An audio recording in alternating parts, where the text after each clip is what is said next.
Estamos iniciando el mes de octubre y básicamente durante el mes de octubre estaremos hablando dentro de la temática general de afirmando nuestra identidad en Cristo. Durante el mes de octubre estaremos hablando de la iglesia y la identidad en Cristo. Recuerden que la identidad es algo que de alguna u otra manera poco a poco se va adquiriendo. La identidad se va aprendiendo. Si bien es cierto, nosotros nacimos en una familia particular, en un país particular, aprendimos una lengua particular, todas esas características fueron aprendidas. Podríamos decir que algunos elementos son congénitos, pero la realidad es que en relación a la identidad se adquiere, se va aprendiendo. El asunto es que nos comportamos dependiendo de la identidad que adquirimos. Cada cual se comporta de acuerdo a la identidad que adquiere. Por esa razón, hablando de la identidad cristiana y de la identidad en Cristo, hay varios elementos que contribuyen a ir formando y estructurando esa identidad. Una, justamente, la persona de Jesucristo, lo vamos a ver en el desarrollo del tema de hoy. Como estuvimos hablando todo el mes pasado, en el mes de septiembre, otro de los elementos fundamentales que contribuyen para que esa identidad se vaya formando es la autoridad de la palabra. Nuestro manual de fe, nuestro manual de vida es la bendita palabra del Señor, y la palabra constituye en un recurso fundamental para que la identidad del cristiano se vaya formando. Lámpara es a mis pies tu palabra y lumbrera a mi camino, porque toda la escritura es inspirada por Dios, útil para enseñar, útil para redarguir, útil para corregir, útil para instruir en justicia, a fin de que el hombre y la mujer de Dios estén enteramente preparados para toda buena obra. En ese sentido, la palabra es fundamental en el recurso de formar nuestra identidad de cristianos. Pero además de la palabra, además de la obra del Espíritu Santo, además de la persona de Jesucristo en quien estamos fundamentados, un elemento fundamental, un recurso inevitable para que nuestra identidad se vaya formando es la iglesia.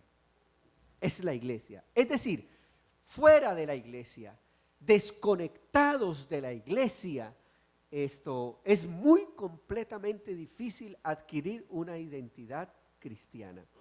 No es posible, o adquiere una identidad distorsionada de lo que es realmente el cristianismo.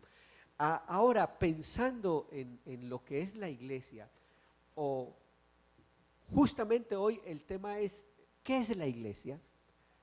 A veces decimos, vamos para la iglesia, yo pertenezco a tal iglesia, y no tenemos claramente el concepto de lo que es iglesia. Por eso este primer sermón lo hemos querido titular, ¿qué es la iglesia? Para los que están conmigo en el curso de predicación, hoy el sermón tiene un tópico extraño, es temático textual. Ustedes me están entendiendo, de los que están en el curso, porque hoy la metodología es un poquitito diferente. Temático en el sentido de que vamos a tratar de descubrir al final del sermón, y mi propósito es que podamos llevarnos una idea de qué es la iglesia a la luz de las mismas escrituras. La base bíblica la vamos a utilizar en dos textos. En primer lugar, vamos a mirar el Evangelio según San Mateo, capítulo 16, versículo 18. Si hemos dicho que la Biblia es el recurso, el manual de fe, pues vamos a mirar qué dice la Biblia en relación a lo que es la iglesia. Y en este versículo encontramos unas palabras de Jesús que son fundamentales para poder entender el concepto de lo que es iglesia. Palabras de Jesús en el Evangelio según San Mateo, capítulo 16, versículo 18, dice de la siguiente manera: y yo también te digo que tú eres Pedro, y sobre esta roca edificaré mi iglesia, y las puertas del Hades o del infierno no la dominarán. Y yo también te digo que tú eres Pedro, y sobre esta roca edificaré mi iglesia, y las puertas del Hades no la dominarán. El evangelista Mateo registra estas frases que salen de la boca de Jesús el contexto en el cual se da esta frase es el siguiente. En alguna ocasión, Jesús establece un diálogo con sus discípulos. Y en el establecimiento del diálogo, Él les hace una sencilla pregunta. ¿Quién dice la gente que soy yo? Es la pregunta que Jesús le hace a sus discípulos. En respuesta, los discípulos contestan, unos dicen que es Isaías, otros dicen que es Jeremías, otros dicen que es un profeta, otros dicen que es un enviado de Dios. Y Jesús, queriendo personalizar el diálogo de manera particular con sus discípulos, les hace una segunda pregunta a sus discípulos. Eso es lo que la gente cree de mí, pero ustedes de manera particular, ustedes que han caminado conmigo, ustedes que han vivido conmigo, ustedes que han dormido conmigo, que han comido conmigo, ustedes que me han permitido que yo les enseñe, ustedes que conviven conmigo, ustedes quienes creen que soy yo. Y de manera intempestiva, de manera impetuosa, de manera abrupta, Pedro, el explosivo, Pedro, el que siempre está adelante, responde de una manera contundente: Señor, tú eres el Cristo, el Hijo del Dios viviente. Tú eres el Cristo, el Hijo del Dios viviente. Qué respuesta contundente, respuesta iluminada del cielo, porque no pudo salir de una mente abrupta, explosiva, como era la mente de Pedro.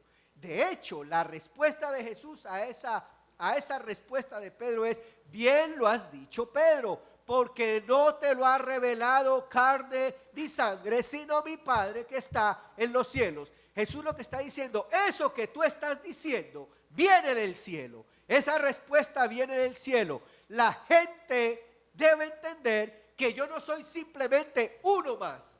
No soy un profeta, no soy simplemente uno más. Yo soy el Cristo, el Hijo del Dios viviente. Y continúa diciendo Jesús en la respuesta a Pedro: yo a ti te digo, Pedro, que tú sencillamente eres Pedro, y sobre esta roca edificaré mi iglesia.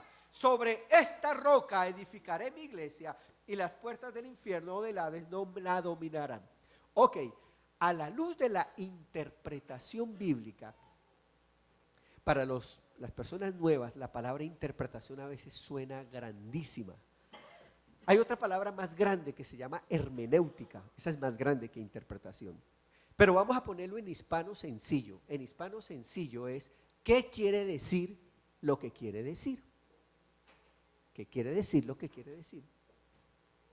Cuando el Señor respondió: y yo también te digo, tú eres Pedro, el Señor le está diciendo: yo también sé quién tú eres. Tú eres Pedro, que el significado de la palabra Pedro lo que quiere decir es piedra. Piedra. Pero el Señor le sigue diciendo: tú eres una piedra, tu nombre es piedra, y sobre esta roca. Hay una gran diferencia entre piedra y ¿qué? Y roca. Y sobre esta roca edificaré mi iglesia. ¿Cuál era la roca? Jesús se estaba refiriendo a la confesión que Pedro había acabado de declarar. ¿Qué era lo que había acabado de declarar? Que Cristo era el Hijo del Dios viviente. Jesús le dice: tú eres una piedra, y sobre lo que acabas de decir, sobre esa confesión que es una roca, sobre esa confesión yo edificaré mi iglesia. Es decir, el texto me está diciendo que el fundamento de la iglesia, que la razón de existir de la iglesia, que la base y fundamento y sustento de la iglesia no es Pedro ni sus descendientes. La razón de existir de la iglesia es la bendita persona de Jesucristo. Y quiero ser muy respetuoso, pero siento una profunda responsabilidad como pastor frente a lo que está sucediendo en el mundo secular y en el mundo cristiano. Reconocemos el carisma, reconocemos la apertura, reconocemos la manera como el Espíritu de Dios se puede estar moviendo en nuestra amada hermana Iglesia Católica. Reconocemos el carisma de este hombre Francisco, el Papa Francisco, argentino, con una gracia particular. Multitudes y multitudes le siguen. Y gloria a Dios que de alguna u otra manera, como decía Pablo, unos predican el evangelio por un motivo y otros lo predican por otro. Definitivamente no me interesa quién lo predique, si se predica a Jesucristo resucitado. Y debemos discernir claramente cada palabra pronunciada, iglesia, porque escuchen, muy fácilmente se diluye el concepto de lo que es iglesia. No podemos perder de vista que el fundamento y la razón de ser de la iglesia es la bendita persona de Jesucristo. Claro que sí. Reconocemos la dedicación, reconocemos el carisma y reconocemos lo que el Señor está haciendo en nuestra amada Iglesia Católica. Pero escuche, iglesia, no podemos perder de vista que el centro de la iglesia y en la roca sobre la cual está fundamentada la iglesia es la bendita persona de Jesucristo. Menciono esto porque hay un boom que se empieza a mover como una bola de nieve. Y cuando me refiero a boom, me refiero a un movimiento que aparentemente es sutil, pero a la luz de la palabra, y gloria a Dios que tenemos el manual, nosotros, la iglesia que está fundamentada en Jesucristo, debemos aprender a leer los tiempos y a leer lo que está sucediendo. Mateo capítulo 16, versículo 18 decía eso. Y les preguntó: ¿y vosotros quién decís que soy yo? Y él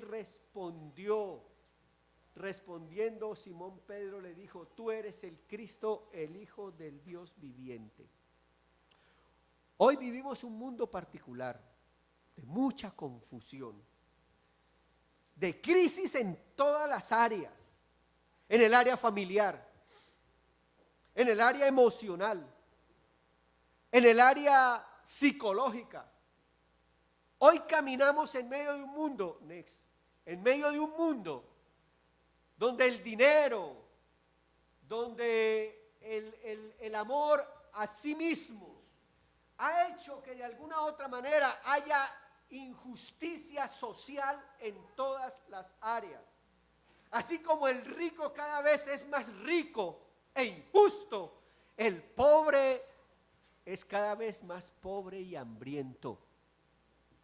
Encontré en Facebook, porque el pastor ve Facebook, no tiene Facebook, pero ve Facebook.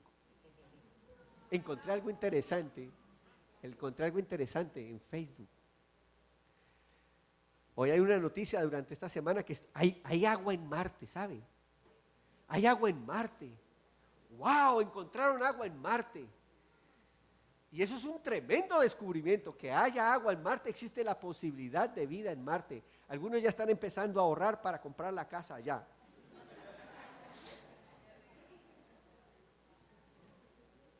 Pero lo interesante que encontré en Facebook es que tantos y tantos millones y millones de dólares que se han invertido en el proceso de investigación para ver si hay agua en Marte, cuando hay gente en esta tierra muriéndose por un vaso de agua. Esa es la incoherencia del ser humano. Vivimos un momento histórico de adelantos, de tecnología, de avances, de globalización, pero de miseria humana como nunca. No cabe en la cabeza cómo un jovencito de 20 años se arma hasta los dientes, entra a una escuela y le pregunta: ¿usted es cristiano? Y si contesta no, lo deja vivo, y si contesta sí, le dispara.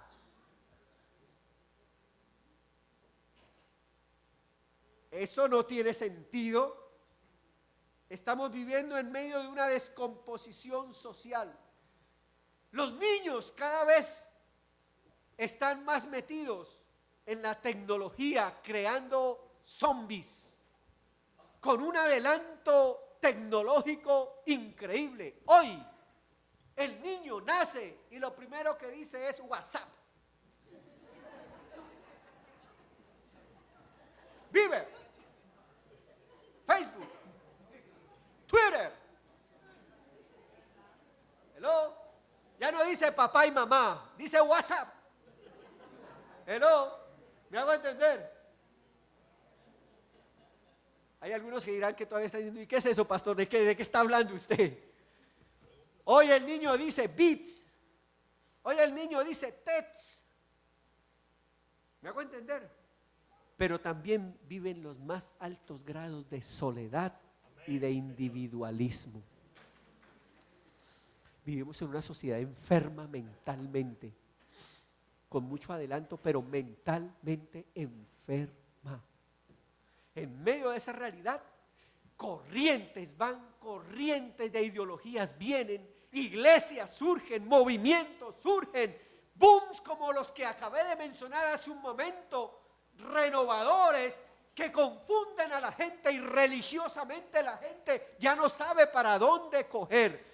La gente no sabe para dónde creer. Los que supuestamente están firmes en el evangelio, cuando se atreven a mirar afuera y ven que wow, eso está mejor allá, como que es mejor el pasto de allá, empiezan a saltar de ideología en ideología y de iglesia en iglesia. Surgen los movimientos para eclesiásticos, los movimientos carismáticos, las mega iglesias, distorsionando la verdad del evangelio, quitando del centro de la iglesia la persona de Jesucristo, y surgen los apóstoles, los profetas, queriendo asumir toda la gloria, cuando la gloria es solamente de la bendita persona de Jesucristo.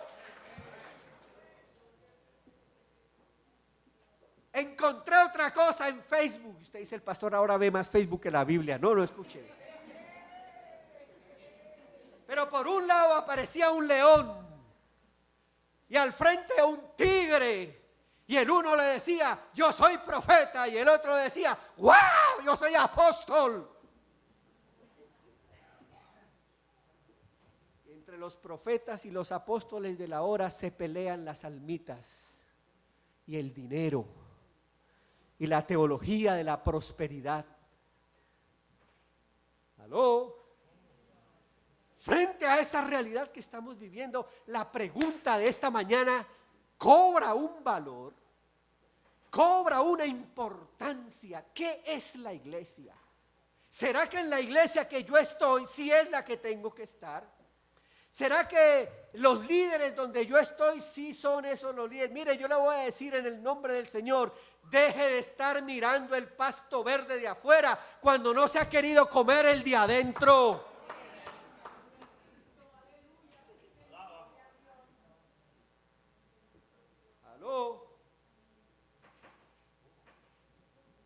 Porque ¿sabe qué dice frente al movimiento de lo que está pasando? Jesús, quien todo lo sabía, dijo unas palabras que las comparto con ustedes frente a todo este boom que está pasando hoy.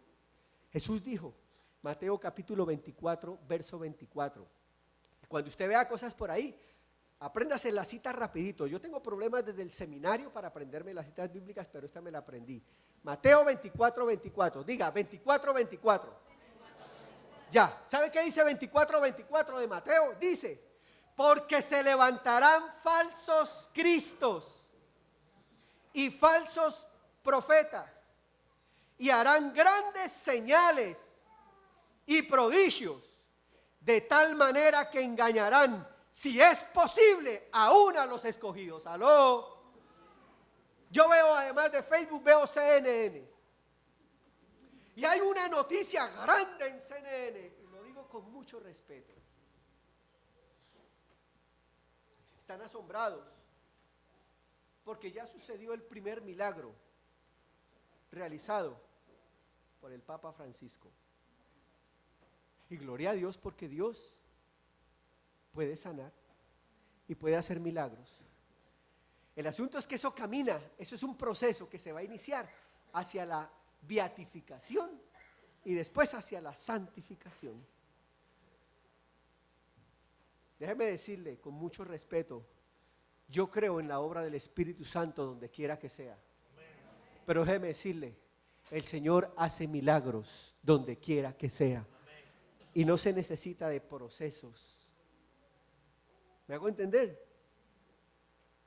El que lea, entienda, dice el Espíritu. Porque se levantarán falsos cristos y falsos profetas y harán grandes señales y prodigios, de tal manera que engañarán a muchos, si es posible, aún a los escogidos. Usted se imagina con toda esta confusión y todo este relajo de vida que se está viviendo y todo este adelanto, y que la gente quiera agarrarse y creer en algo y fundamentar su vida en algo, y que aparezca un cuentista y aparezca un falso profeta, lo enreda. Hoy el mundo es vulnerable, altamente vulnerable. Nuestros niños son vulnerables, nuestros jóvenes son vulnerables, usted y yo, porque aún dice, aún a los escogidos, usted y yo somos vulnerables. ¿Cómo pretende usted entonces generar una identidad en Cristo, generar una identidad en Él con un cultico de 45 minutos o una hora cada domingo, con no tener contacto con la bendita palabra del Señor? Se hace altamente vulnerable a que el sistema se lo trague vivo. Que lucha para que estemos en el estudio bíblico, que lucha para que estemos metidos en lo que realmente es, metidos en la roca. Oiga, hoy es el primer domingo, es el primer sermón, imagínense cómo era el resto del mes. No se lo pierda, que esto va a estar bueno este mes. Por eso la pregunta sigue vigente y cobra una urgencia. ¿Sabe qué? Porque ¿qué es la iglesia? Pregúntenle al que tiene al lado, con toda esta introducción que les he dado, dígale, ¿qué cree que sea la iglesia? ¿Qué cree que sea la iglesia? Dígale, ¿qué cree que sea? Esto es un rollo. Responder esa pregunta en este contexto, responder esa pregunta hoy, responder esa pregunta en lo que estamos viviendo, es absolutamente fundamental. Pero déjeme decirle, si usted tiene mal carácter, explosivo, impulsivo, algo así, usted hay mucha gente que dice, ay Señor, cámbieme. No le va a decir que lo cambie, no. ¿Sabe qué? Cambie la oración, dígale, Señor, así como soy, úsame. Y el Señor lo va a usar. Mire, en esa ocasión Pedro dijo, ay, tú eres el Cristo, el Hijo del Dios viviente. Y fue una declaración tremenda. Pues unos añitos más adelante, frente a esta tremenda pregunta de ¿quién es la iglesia? El mismo Pedro hace una declaración contundente y detallada. No sé si el tiempo me va a dar hoy, pero solamente quiero mencionar el detalle de lo que Pedro contesta. Y en la primera carta del apóstol Pedro, capítulo 2, versículos 9 y 10, contesta lo siguiente: pero ustedes son linaje escogido, real sacerdocio, nación santa, pueblo que pertenece a Dios. ¿Cuántos damos gloria a Dios? Para que proclamen las obras maravillosas de aquel, ¿de quién? De Cristo, de aquel que los llamó de las tinieblas a su luz admirable. Ustedes antes ni siquiera eran pueblo, pero ahora son pueblo de Dios. Antes no habían recibido misericordia. Gloria a Dios, y la iglesia es un pueblo que recibe de misericordia, pero ahora ya la han recibido. Wow, qué tremenda definición. Yo se lo leí y después de haberle dado esta introducción usted dirá, pastor, quedé igual. Porque ¿sabe qué nos va a tocar hacer? Definir en detalle qué quiere decir linaje escogido, real sacerdocio, nación santa, pueblo adquirido por Dios. Esas 4 cosas, que son 4 sermones por cada uno. Si yo les doy esta mañana los 4 conceptos, primero nos va a dar las 3 de la tarde y segundo que todos ustedes se me van a indigestar. ¿Me hago entender? Pero solamente les quiero dejar con este abrebocas. En el nombre del Señor, estás en un lugar donde el centro de esta iglesia no es el pastor. El centro de esta iglesia no es el pastor. El centro de esta iglesia no es el líder de adoración, ni son los músicos. El centro de esta iglesia no es la junta administrativa. El centro de esta iglesia no son los ancianos espirituales de la iglesia. El centro de la iglesia no son los más antiguos y que llevan 40 y pico de años en esta iglesia, que hay gente que tiene 45 años, se lo queremos decir a los nuevos. Tú has llegado a una iglesia donde el centro de la iglesia es la bendita persona de Jesucristo, a quien damos la honra, la gloria y el honor. Estás en ese sentido en una iglesia donde claro que tenemos cosas, como decimos los puertorriqueños. El que no tiene dinga tiene mandinga, pero con dinga y mandinga damos la honra y la gloria a la bendita persona de Jesucristo. ¿Me hago entender? Aquí el centro de nuestra vida es la persona de Jesucristo. Aquí el dinero no se maneja para el pastor o para los líderes. El dinero y la administración se maneja para darle la honra y la gloria a Dios. Aquí el poder no está centralizado. Aquí el poder viene de Dios a través del pueblo, como hoy en asamblea. Vamos viendo. Si usted quiere ver cómo se manejan las cosas en este lugar, sencillamente tienes que bajar la escalera, mirar la pancarta, el tablero que hay ahí abajo, y encontrarás el informe financiero de cómo se gasta cada chavito en este lugar. ¿Aló? Eso se llama, ¿sabe cómo? Transparencia. Bueno, ¿qué es la iglesia? La iglesia es el pueblo de Dios que vive para darle la honra y la gloria al Señor. Todos los detalles, porque el tiempo no me da, los vamos a trabajar durante el mes, o es posible que el próximo mes. Pero déjeme decirle algo, esté seguro que usted está en una iglesia donde le damos la honra y la gloria al Señor. Yo no lo quiero amarrar aquí, que aquí lo amarre el Señor, pero déjeme decirle que está en una buena y sana iglesia para la honra y la gloria del Señor. Que así nos ayude el Señor. ¿Cuánto le damos la honra?